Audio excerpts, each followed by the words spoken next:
The opioid epidemic in Campbellsville, Kentucky. Campbellsville, also known as the heart of Kentucky, is the community I decided to do my assessment on. Campbellsville was named for brothers Andrew and Adam Campbell of Augusta County, Virginia, and was established by the Kentucky legislature in 1817. Campbellsville was on the invasion routes of both the Union and Confederate armies during the Civil War and is the site of the Union victory at the Battle of Tebb's Bend on Green River in 1863. Campbellsville's population has continued to steadily grow and thrive in spite of economical setbacks such as the loss of Fruit of the Loom manufacturing, which employed 812 workers in the late 90s. In 2017, Campbellsville, Kentucky had a population of 11.4 thousand people, with a median age of 32.4 and a median household income of $26,412. Income inequality is lower than the national average at 0.457%. The percentage of those living in poverty is 29.8%, which is more than double the national average of 13.1%. 89.8% of the population had health coverage, and the per capita personal health spending was $8,004 in 2014.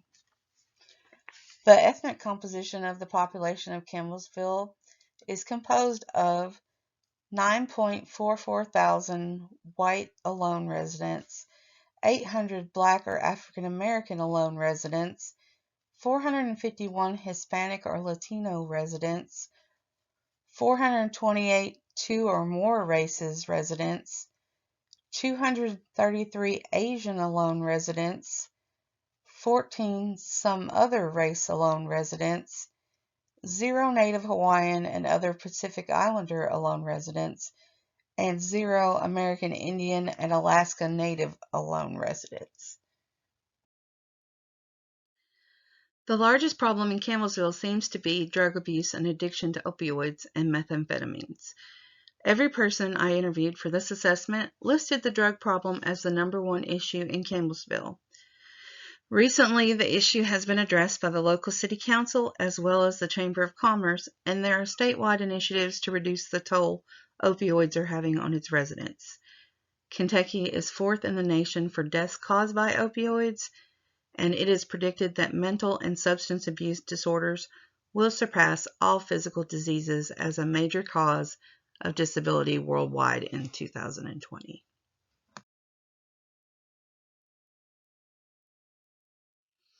In 2019, there were 136 confirmed overdoses and 8 deaths in Campbellsville.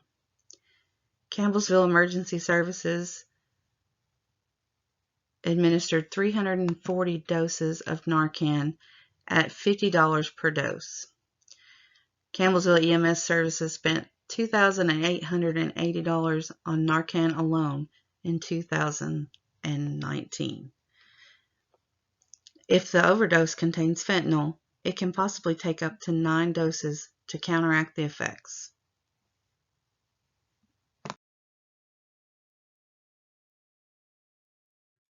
Larry Smith has been a resident of Campbellsville since the 1980s. He believes the most important social problem in Campbellsville is the opioid drug problem. He also believes the youth of Campbellsville are not as involved in the community and they do not have safe places to gather. He also voiced concerns about the Pride program that is to clean up Campbellsville's unsightly properties. He also had economic concerns such as poor infrastructure, wireless connection, and internet deterrence as deterrents for new industries to move to Campbellsville. The issues that the people in the community have voiced to him are also the drug problem. The largest problem is opioids, but there are still issues with meth, heroin, and marijuana. A side effect of the needles used for the drugs has been the spread of hepatitis C when sharing these needles. The local health department does have a needle exchange, which helps with the spread of disease. Residents have also been concerned with the lack of sufficient improvements to the infrastructure of Campbellsville, such as roads, cell phone coverage, and broadband and internet coverage. The citizens are worried that there will be a lack of growth and advancement in the community due to these issues. This is Faye Howells. She's a city council member in Campbellsville. She was very instrumental in helping me find the resources I needed to finish this project. She has been trying for over 3 years to get approval to initiate a city or a countywide plan to address the issues in Campbellsville. She also estimated that the homeless count was more accurately at 74. Earl Rogers is a worker at the Campbellsville Community Action Office. He cited his main concern for Campbellsville was the large homeless population. He estimates that the homeless count to be approximately 47 and attributed it to the drug problem, mental illness, and lack of affordable housing in Campbellsville. There has also been an increase in criminal activities such as prostitution and theft in the area. Community Action in Campbellsville provides government commodities to 329 senior residents and provides a variety of donated food for others in the community. This need has only increased due to the loss of SNAP benefits that were changed due to work requirements. The population served by Community Action are those with low socioeconomic status and the elderly. The drug and homeless problem have caused a strain on local resources to provide emergency housing and transportation to out-of-town recovery centers. The longest-running program in Campbellsville addressing the drug problem is Narcotics Anonymous, or NA. Narcotics Anonymous is a community-based organization that was founded in 1953. This program offers recovery from the effects of addiction through a 12-step program and attending group meetings regularly. There are 2 long-term rehabilitation programs in Campbellsville, the Healing Place and Second Chance Outreach. The Healing Place is a 100-bed long-term recovery program for men that uses the 12-step program and emphasizes accountability and addressing behaviors.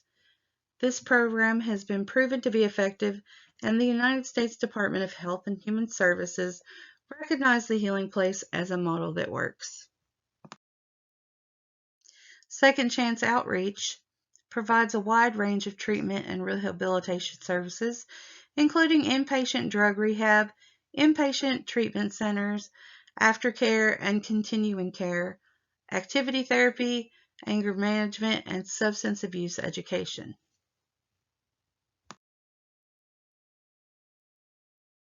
Monta Group Taylor County Clinic offers an outpatient drug rehab as well as mental health services. As the crisis in Campbellsville gets larger, more services are being created to control it. Because of the increased use of IV drugs, the cases of hepatitis C in Campbellsville have increased. The Taylor County Health Department of the Lake Cumberland District Health Department in Campbellsville offers a range of health services, including a syringe and needle exchange program and a rural health opioid program. Their harm reduction syringe program uses a cost-effective approach with best practices for disease prevention and is open to anyone who uses injection drugs. The syringes and equipment are free of charge, and they offer a variety of referrals for other health and social services, including treatment for substance use disorder, mental health care, and other health department programs. The Rural Health Opioid Program offers case management and referral services for those who live in the Lake Cumberland area.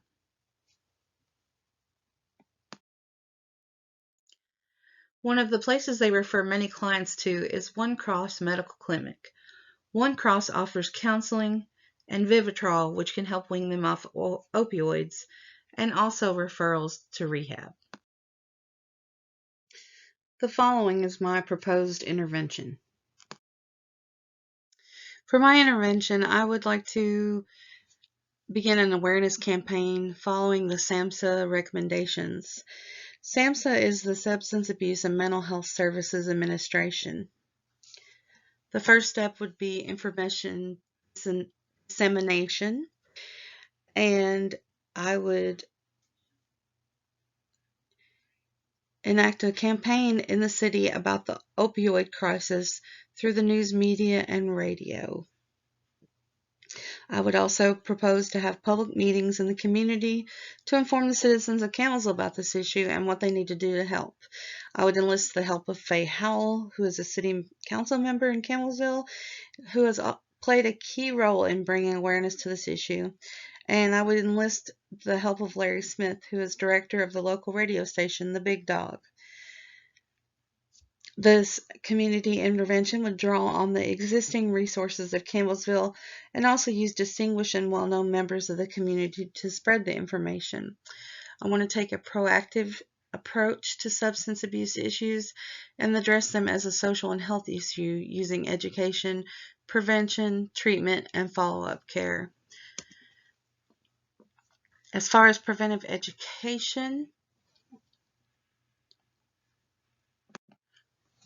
there is a program called DARE, but the cost for the local school system is high and the schools already have a tight budget. So possibly an initiative similar in nature could possibly be funded by the city, or we might be able to find a grant to help with funds for educating the students and schools about the dangers of drug use. Positive alternatives would be having a place to go, something else to do. So community centers, youth centers, more programs in churches, more programs in schools, things of that nature.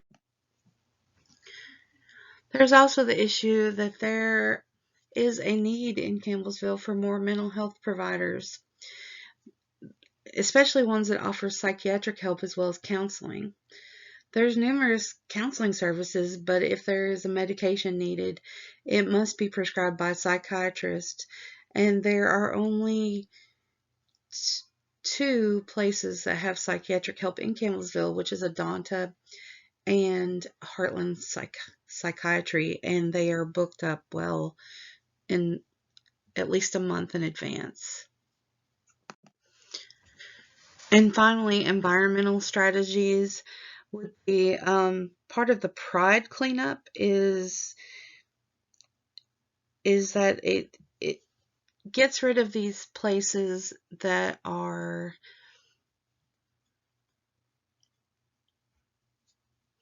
people tend to go to do illegal activities.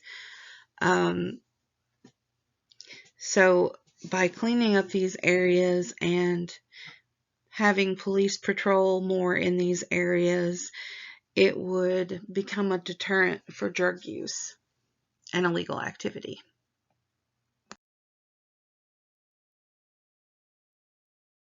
Campbellsville has a detention center that currently jails 242 inmates.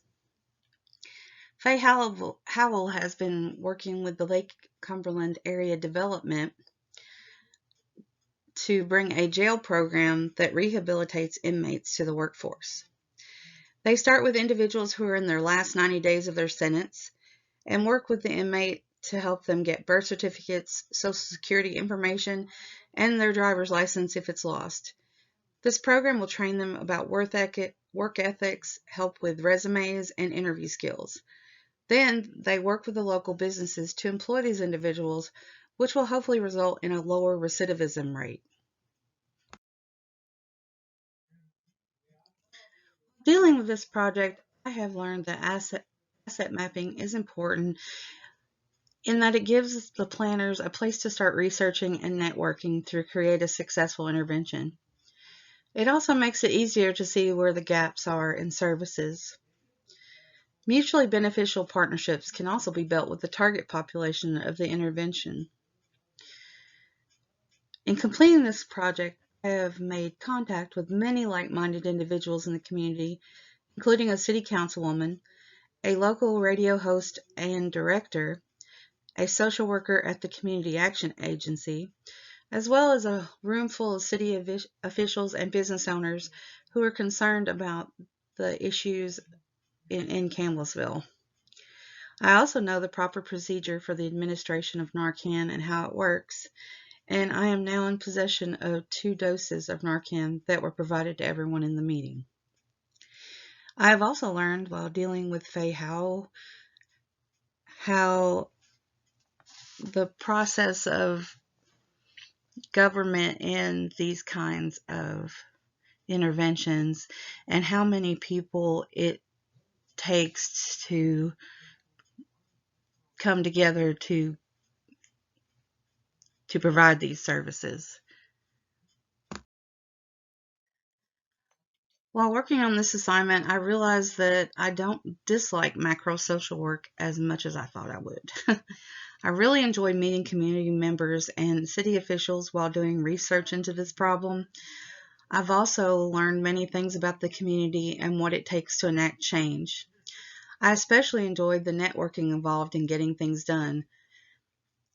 While investigating this issue, the people involved were this huge network that must work together in order to organize initiatives into the community.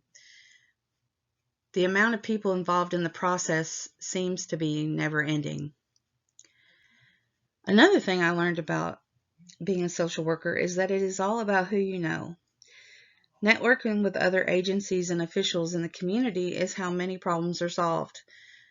This will be true no matter what type of social work I eventually end up doing. Interaction with the community is so important that there is not a disconnect between the social worker and the experiences of the community members. All aspects of being a social worker will require having emotional intelligence to help clients work through their problems. Also, social work is a commitment that does not stop after the workday is over. The job follows you home sometimes, and it involves work outside of working hours.